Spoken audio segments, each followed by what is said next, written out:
Varias personas me han pedido hacer este video y de hecho ya nos estábamos tardando en prepararlo. Desconozco si en otros lugares ya hayan mencionado a los jugadores que verás a continuación, pero dejándonos de niñerías, una cosa es muy segura: todos estos defensas pasaron a ser murallas legendarias a base de sangre y dolor, no de ellos sino de sus adversarios. Famosos no por su juego limpio, sino por sus actitudes duras y marrulleras dentro de la cancha. Muchos delanteros les temían e incluso algunos de estos defensas utilizaban objetos punzocortantes para defender su meta. Es por eso que hoy te presento a los 6 defensas mexicanos carniceros más temidos de la historia en la Liga MX. Comenzaremos desde el más suave hasta el más sanguinario. Antes de seguir con el video, te invito a suscribirte al canal, activa la campana para que recibas todas las notificaciones de nuestro material y de las narraciones en vivo. Te divertirás, te lo aseguro. Si juegas con nosotros, juegas con México. Descarga la app y regístrate. Caliente.mx. Más acción, más diversión. Isaac Terrazas. Este sujeto siempre será recordado por su maldita forma de jugar los partidos. Isaac Terrazas tuvo una cosa muy importante que lo catapultó a ser uno de los jugadores más queridos por el americanismo y más odiados por los rivales, y eso era su temperamento y sus entradas arteras en cualquier momento. Egresado de las Fuerzas Básicas del América, Terrazas era un chico de barrio. Inclusive utilizó sus dotes vandalescos para burlar la seguridad del Club América a los 13 años y así pedir una prueba. El tipo sabía lo que iba. Desde ahí mostró interés, pero sobre todo lealtad a los colores azul cremas. Con América debutó en la 91-92 y desde ahí construyó una de las carreras más ad hoc al americanismo, sin escrúpulos a la hora de llegar a las pelotas y con la fuerza innecesaria que le caracterizó. Terrazas siempre fue un perro rabioso que iba tras todas las pelotas. Con el AVE estuvo hasta el año 2000, donde su salida fue una de las más dolorosas para la afición. De 2000 a 2002 jugó para el Irapuato 2 torneos, aunque no se sintió tan a gusto. Y en 2002 pasó a formar parte del Veracruz por cambio de franquicia, donde se mantuvo por 3 años y también se convirtió en ídolo. A pesar de sus cambios, Terrazas siempre le fue fiel a los colores azul cremas. Para él lo fue todo jugar en América. Entre sus características estaban la fiereza con la que peleaba las pelotas, su idolatría por el América, lo broncudo que era y el odio que podía generar hacia los rivales. A la fecha, Terrazas juega con las leyendas del América, donde no pierde su estilo, además de colaborar con el gobierno de Cuauhtémoc Blanco en el estado de Morelos, donde funge como encargado del fideicomiso del estadio Coruco Díaz. Como dato, Terrazas ostenta el récord del mexicano más expulsado en torneos cortos con 12 tarjetas rojas, además de ser pillado dando escupitajos, armando campales, toda una fichita. ¿Y a ti? ¿Cómo te caería que te regalaran una lana? Descarga la app de Caliente.mx y recibe 400 pesos gratis en tu primera apuesta. Solo tienes que hacer clic en el link de la cajita de descripción y recibirás tu bono al instante. Métele más acción a tus partidos favoritos con Caliente.mx. Fernando Quirarte. No por nada le dicen a Fernando Quirarte el sheriff. Duro como el roble sin ser un tronco, Quirarte fue un emblema a todo corazón a finales de los 70 y durante los 80. Fernando solo tuvo un amor y fue Chivas, donde estuvo por 14 temporadas y salió campeón en el 86-87. El sheriff se ha declarado fanático recalcitrante del rebaño, aunque este haya terminado jugando 2 años para el Atlas de Guadalajara de 1987 al 89 y 1 año con los Leones Negros del 89 al 90. Sea como sea, este jugador fue muy sucio durante todo su andar. Jalaba a los delanteros, los molestaba, entraba duro a las pelotas, era su clásica forma de amedrentar a los rivales, les daba pataditas e inclusive creaba broncas campales. Quirarte es un personaje icónico por su capacidad de reacción, su corazón, el juego rudo, pero sobre todo por propagar una rivalidad muy estrecha con el América en la década de los 80.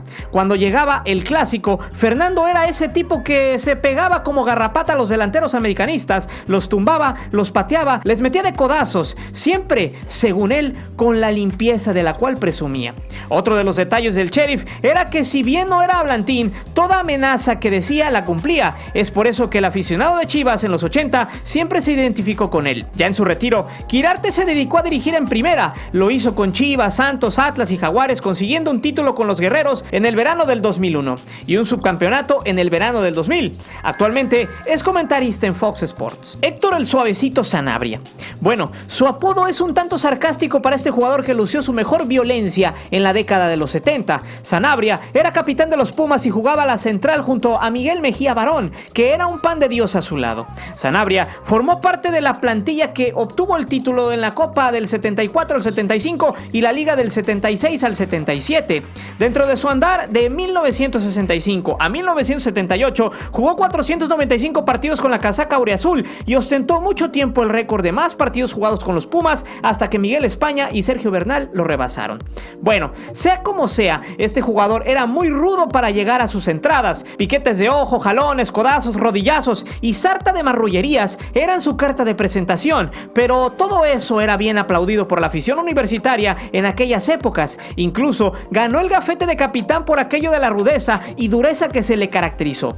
En 1987, Sanabria dirigió a Pumas y lo llevó a una semifinal. Después pasó a Toluca y al final terminaría su carrera como entrenador en el 89 con el Veracruz. Sanabria pasó a la historia de Pumas como un jugador legendario. También fue un jugador de selección y actualmente es objeto de culto en el podio histórico de los recuerdos universitarios. Hace algunos días, Manuel Negrete, en colaboración con algunas leyendas de Pumas, le hicieron un homenaje al Duro del Pedregal y a la extinta Cobra Muñante en la cancha 2 de la Cueva. Efraín el Cuchillo Herrera.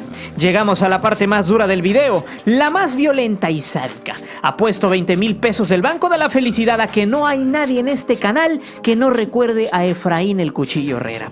Este tipo fue un icónico de la más apreciable violencia de la defensa, multicampeón a finales de los 80 y principios de los 90 con América y Necaxa. Con una trayectoria de 20 años en primera, el Cuchillo, hijo de militar, era un ser despiadado en la defensa, pero a su vez noble. Se regía por una regla: o pasaba el monito o pasaba la pelota. Así, sin más. Herrera metía patadas a diestra y siniestra, sin importar el momento del juego, el rival o la encomienda del técnico. Siempre rebelde, pero con tacto a la hora de evangelizar a los delanteros. Con 420 partidos en su andar, el Cuchillo militó en el Unión de Curtidores a final de los 80 para emigrar al América, después al Necaxa, Toluca y terminar jugando en el Pachuca, donde terminó retirándose en el vestidor de los Tuzos en un partido que perdieron en el invierno del 98 ante Atlas, luego de salir expulsado por macanear a Rafa Márquez.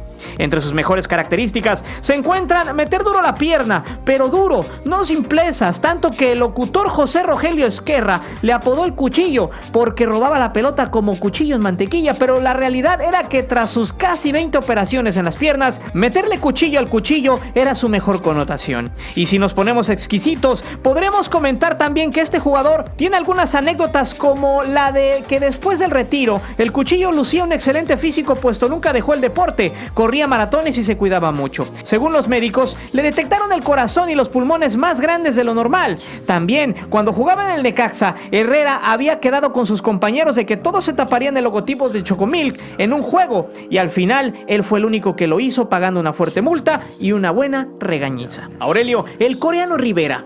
Quizá pocos se acuerden del famoso Coreano Rivera. Seguro la afición más romántica será la primera que pegue el salto tras ver esto.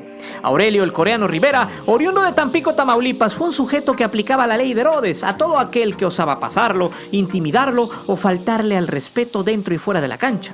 Surgido de la Jaiba Brava, donde estuvo de 1986 a 1989, pasó a Cruz Azul solo para jugar una temporada y de ahí llegar a las filas del Puebla, donde construiría una historia llena de violencia en la defensa por casi 8 años y donde se ganaría el respeto de todo aquel delantero despistado en la Liga MX. Rivera era un maestro en el arte de la cerdez en el fútbol, un prodigio de la leña, repartía más golpes, patadas voladoras, hachazos que Amazon.